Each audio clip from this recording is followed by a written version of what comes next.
Hey everybody, Jake here from Bearded Gear, and it's full review time on the Munroe Sigil.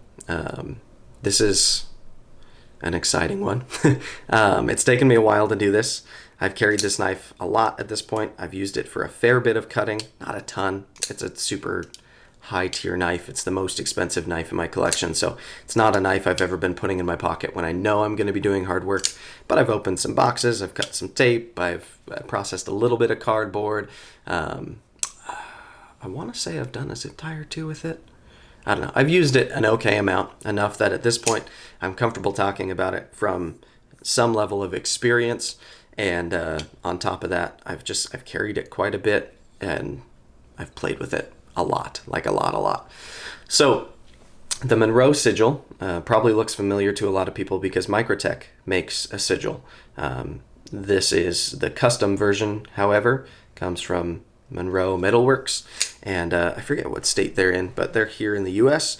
And this one is the 2021 version. I think that makes it a Mark IV, if I'm not mistaken. He's done a few previous iterations of this knife, but on this current kind of run of them that he's doing, if you want to call it that, small batch, I don't know, they all look like this, with a couple of kind of key differences between, I think there's 3 variants total. So there's this one with silver inlaid into the pivot. You can see that centermost part of the pivot, there's silver laid in there. He also does some with copper and some with, it's either brass or bronze, in those same spots. Other than that, I believe they're all the same as one another. They're all going to be this dark stone-washed color. They all have S90V for the blade steel. And yeah, that's kind of what they are. So this custom version is a 3.5-inch blade, and the Microtech version that so many people are familiar with is a 3.75-inch blade. I think Microtech may have done some small, like little batches of some in other sizes, possibly at some point, or like the proof run or something was smaller. I don't know, but the like production Microtech one, which they no longer make, I wish they did. It's my favorite Microtech knife that Microtech has ever made. That one was a 3.75-inch blade, whereas this is 3.5. So a couple of little differences. On top of that, there's like $1,000 price difference between the two of them. I paid $1,550 for this knife. That is the most I have ever paid for a knife up to this point. It's really, really expensive. Table on these, I believe, is $1,350. So I paid to a buddy $200 more than table. These are very difficult to get. It's one of the few times where I've paid more than table on something, and I don't necessarily regret it. However, I should preface this whole review by saying I'm at a point right now where I think I probably am going to be letting this knife go. First dibs goes to the buddy who sold it to me. He asked that if I ever let it go, that I give him the chance to buy it back. I don't know that he will, but he'll have the chance to. So Ryan's going to be getting that chance, I think. And let me just say, it's not because the knife isn't good. As you'll see as I review this knife, I love this knife. It's fantastic. There's so much that I adore about it. It's more so that I've been buying too many things lately. I've been putting some of that on credit cards, and I need to pay that all down. And this is worth over $1,500. And so I don't know that, to me at the moment, now that I've spent some time with it, gotten to experience it, that it's worth keeping around in the case, carrying just every now and then.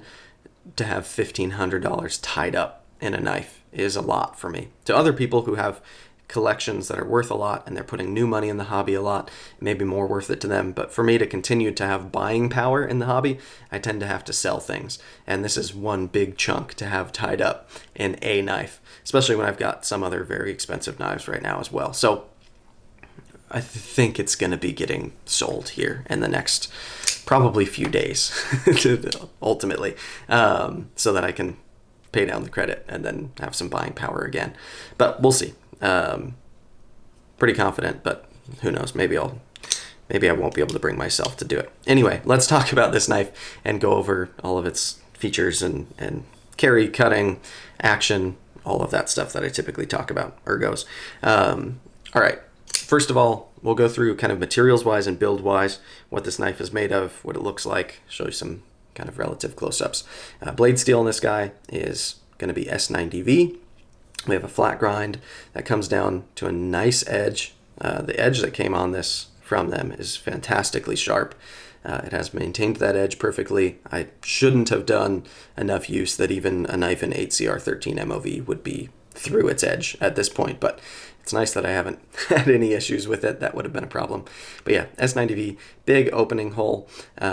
We do have a forward choil that really is more of a sharpening choil than it is a finger choil. You can kind of get the tip of your finger up here, and I do sometimes use it like this, but anything more than like past the first knuckle for me, and I'm dancing with that edge too much to be comfortable. So for delicate cutting tasks where I just want to choke up and kind of have some good control, that works. But anyways, I'm getting ahead of myself. There's a small choil. We've got these nice pivots, which again are inlaid with silver on this example. You can see kind of a ring of silver in there on that side.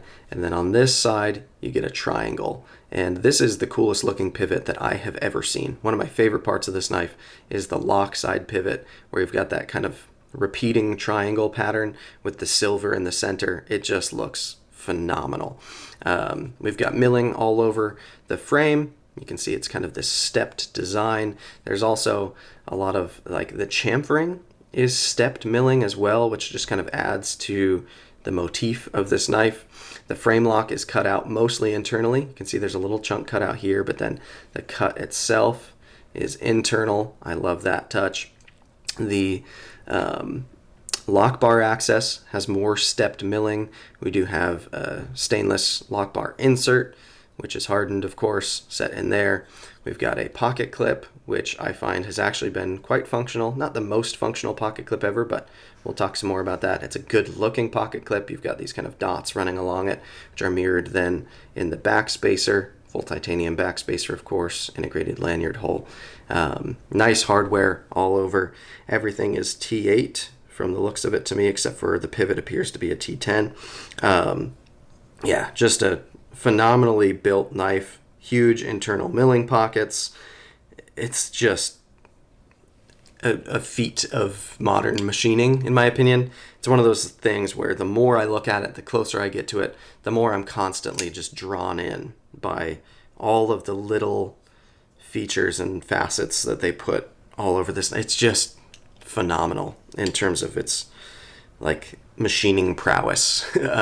So yeah, really, really well constructed knife. Basically, all titanium and S90V is what we're playing with materials wise, with a little bit of silver thrown in the mix. So that's cool.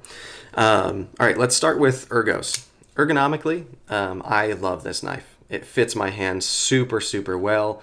Nothing on it feels sharp, although the knife does feel a little bit maybe like rough is the wrong word because that's even too aggressive, but it's not quite smooth all over. You've got all of this milling everywhere that adds some texture in a way that, like, again, it's not really rough, but it's not smooth either. And you can just kind of feel, this knife feels like robotic almost.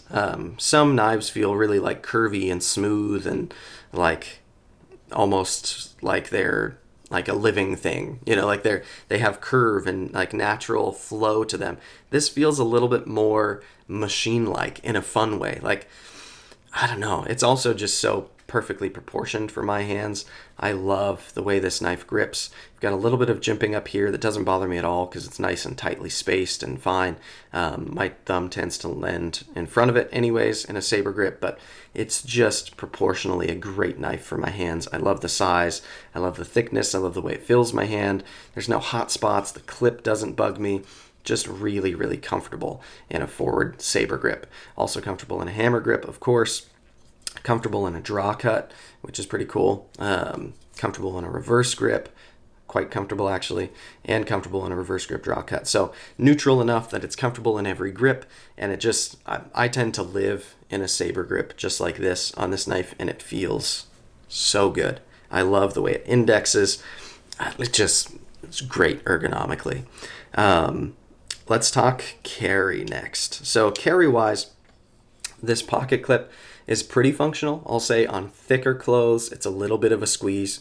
I've most of the times that I've carried this, I think, has actually been either in relatively thin shorts, or a few times I've carried it in slacks, because I like to carry this knife to church. It's kind of like a Sunday best kind of thing. This is my nicest, fanciest knife. And the clip is good, but not incredible. From what I understand, these clips actually used to be smaller and tighter. This is a bigger and looser clip than he's done in the past. So maybe that's just kind of his thing, is small, tight clips. But this one works. Even in regular jeans, like not overly thick jeans, it's been fine. But yeah, nice carry profile in the sense that it's fairly thin this way. I like that, especially for being a hole opening knife. A lot of the times you see a bulge around here. It's really not bulging all that much. It stays pretty thin that way. It's not overly thick this way, although I wouldn't call it like a thin knife in this direction across here. But it's comfortable. The internal milling makes it actually fairly light.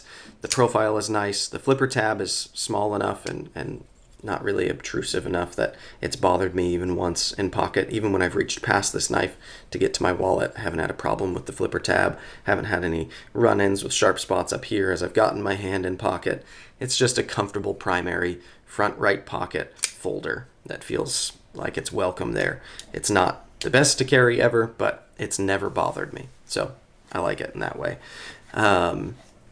Let's talk action next. So action on this knife is awesome. You have the flipper tab, of course, which works like a charm. It's not super drop shutty. It's got a little bit of resistance all the way through, but it has this kind of cool controlled sensation to it, I guess I'd say. It just, I don't know, it feels a little bit unique in the way that the action works. It's kind of like when I reviewed the Microtech one. Microtech somehow kind of got this through. Sorry about that. Where was I? Action. The Microtech has it too. That's what I was saying, I think. So basically, yeah, that something about these Munroe knives, they have a little bit of like a kind of mechanical feel, the way the bearings ride or something. I'm not positive where it comes from or how it shines through in both of them, but it feels kind of similar to the Microtech. Now, it's not identical to the Microtech. I'm going off of memory here. It's been a long time since I handled the Microtech one, but it has kind of a similar quality to it. I like it a lot. I will say, from the set out, this knife had a little bit of lock stick. It's mostly gone at this point. It's worked itself out pretty well. But yeah, there was a little bit of lock stick to begin with. I did a little number 2 pencil on there, and it's just kind of worked itself in over time. Been all right. But yeah, action-wise, the flipper feels great. Again, doesn't totally drop shut, but with some coaxing it gets there. And the way I open this knife most of the time, of course, is the middle finger flick. With this hole positioned the way that it is, that was awkward. The way that it is, I can just middle finger flick it really, really easily. It's, I don't know, I can get it all the way up top. I can get it way down toward the bottom, and it functions well. For thumb flicking this knife, I've found you kind of got to do like, it's going to be really hard for the camera. I don't know how I'm going to do this, but you kind of do it outwards. This is so tough. Yeah.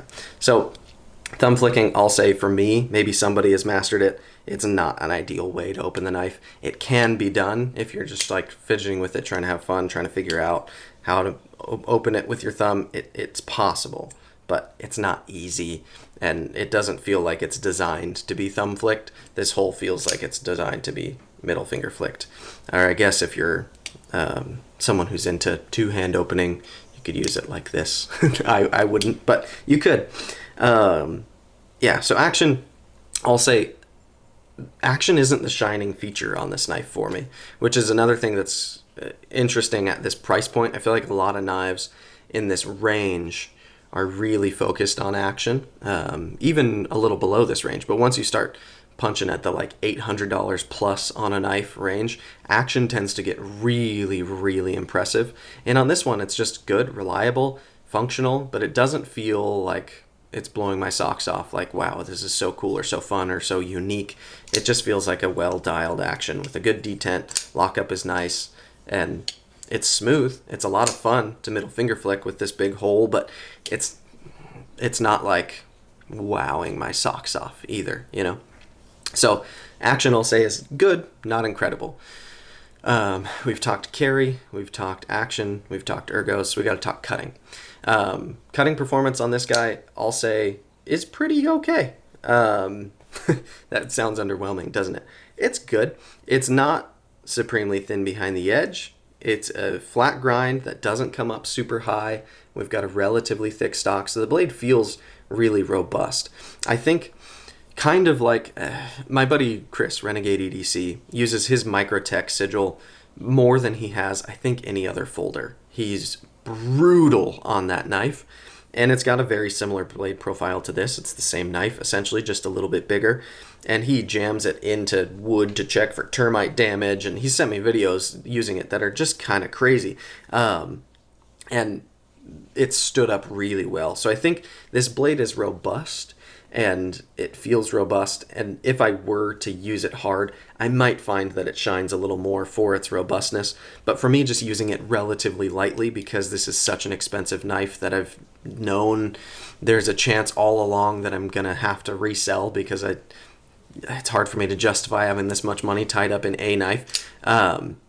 I haven't been willing to use it crazy hard, but if you were going to baton with a folder, maybe this one would be really good. I'm not going to try to do that. And I think where this is placed in the market, with freaking silver inlaid into it and costing what it costs and being as striking visually as it is, it's probably not a knife that many people are going to use all that hard. So I do think this knife would benefit from either a thinner stock with the same type of grind, or maybe a hollow grind, or bringing that flat grind up higher so that it could be a little thinner behind the edge. Just make it a little bit slicier, I think would, for what most people I foresee are going to use a $1,500 really, really nice knife for, that would probably be the better move in my opinion. But again, maybe it's important to Munroe that this is a tank of a knife, even though it costs that much, and that's fair.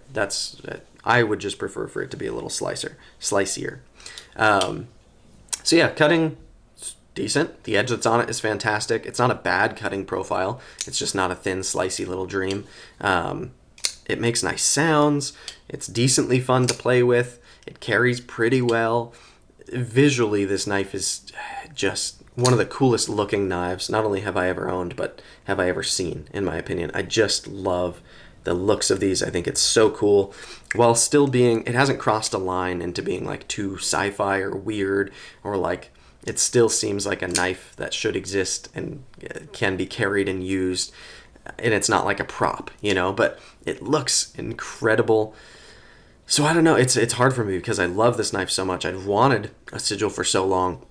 I think ultimately what I've kind of come down to is I think the sweet spot for me would probably be just owning a Microtech Sigil long term, because I loved that knife when I had the loaner to review. I've wanted one ever since. I ended up getting this one before ever getting a Microtech one for myself, and the Microtech ones aren't that easy to come by because they've been discontinued for a while, but I see them pop up every now and then, and maybe what I ought to do is just get one of those and have kind of it'll be more in my sweet spot cost-wise of what I'm willing to use and abuse, and this is just a little too high up there, and it's not perfect enough, I guess, for how much it costs for my preferences. For some people, they may find that this is exactly what they want, and it's absolutely worth the price tag. For me, I think if it was $500 cheaper, I'd probably feel a little better keeping it around forever, but it's really, really expensive, and so that's just where I land on it, personally. But again, I think it's awesome. I've really enjoyed having time with it, but I do think it's going to be going, because it's so hard for me to justify on a knife that especially now that I'm done reviewing it, how often am I really going to carry it? Maybe to church on Sundays. Like, that's a use case, I guess. Having a really dressy knife, this is kind of a crazy gentleman's carry anyways, I guess, but I don't want to let it go, but I think I'm going to have to. Anyway, it is what it is. Thanks for checking it out, guys. That's my full review on the Munroe Sigil, and we'll see you on the next one.